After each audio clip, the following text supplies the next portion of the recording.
I was a first-year student here when the marae, the Herenga Waka as it came to be called, was first established at 36 Kelburn Parade, just in a whare, just in one of the houses along Kelburn Parade.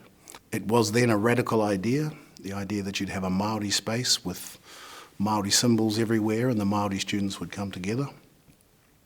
And then that became the current Te Herenga Waka marae, this big institutional marae that we're sitting in now. The 1980s, for me, were transformational in many ways, and this marae, Te Herenga Waka, was the kind of centrepiece of that transformation. Because we were coming out of a time when actually being Māori wasn't that cool. It was a deficit. And for all of my generation, to walk into a world in which being Māori was positive and strong and full of mana, full of deep wisdom and philosophy, all of those things, was to walk into a place where suddenly the way you felt made sense. For the first time for many. So it's just impossible to overstate the impact of this place on my generation of students.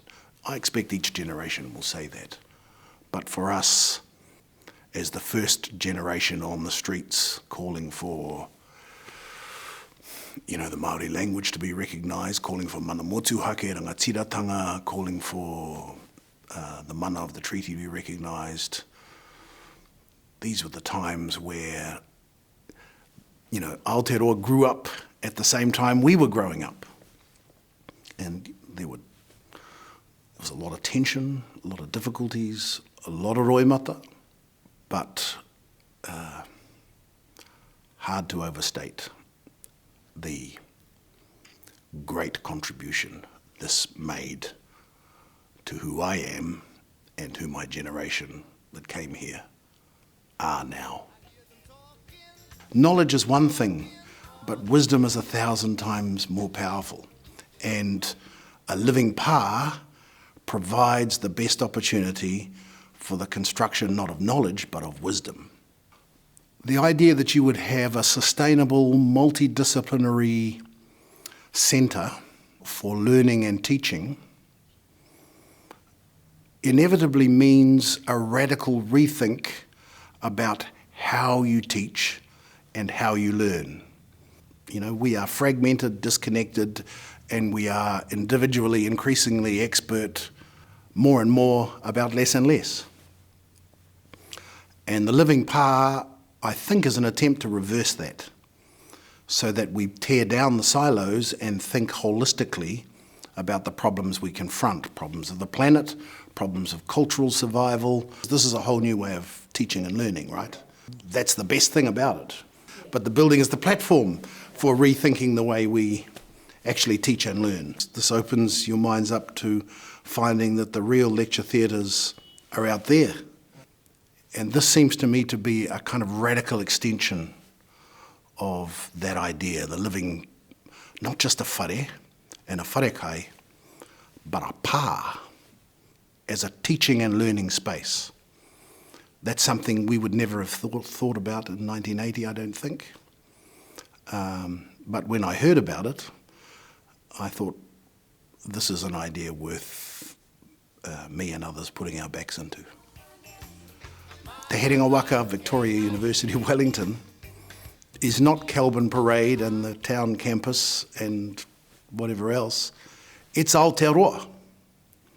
And that we need to supplement whatever academic learning we have in these places with the wisdom out in the community, not just the Māori community, but the wider community. So in a way, it seems to me the living pa is a kind of metaphor for the idea that the lecture theatres for Victoria University of Wellington are te ika Māui, te Waipounamu, whare kauri, rakiura, me te moana nui a kiwa. The North Island, the South Island, the Chathams, Stewart Island and the Pacific. Those are our true lecture theatres, and that applies whether you're talking about literature, law, philosophy, science, culture, language. The same idea applies. Now, if you can activate that idea, you fundamentally change the way we humans think about education. And I think if this institution succeeds in doing that, the world is going to follow, because it's a radical and good idea, exactly right for our times. This is not just a change for the university or its students. It's a change for the university, its students, and the community. The impact of the living pa is, I think, going to be beyond the edifice itself and what it stands for, which in itself is a kind of a teacher. You know, the edifice is a teacher. It will be beyond the institution of the university, and it will affect the university by the way that it comes to view itself as a higher learning institution. It's going to affect the teachers because they're going to have to rethink how they teach. It's going to affect all the students because they're going to have to rethink how they learn in a more connected, interconnected and dynamic way, I think. But I think, most importantly are two impacts. One is the impact on the wider community that the university has finally to become a part of in order for this idea to work. And secondly, I think a powerful impact will be on the idea of higher learning and higher teaching, not just in Wellington or even in Aotearoa, but if it's done properly, this could have a worldwide effect. If you agree that this is something special,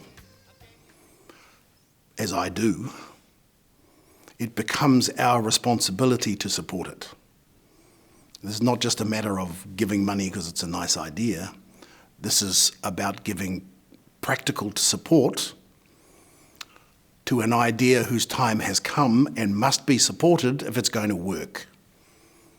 Everybody who can should reach into their pockets, because we are talking about a transformational model for what we do, in which we take from the old, we take from the Māori, we take from the empirical and rational world and all of the other areas of learning, and we mash them up and produce what I think will be genuine wisdom and insight.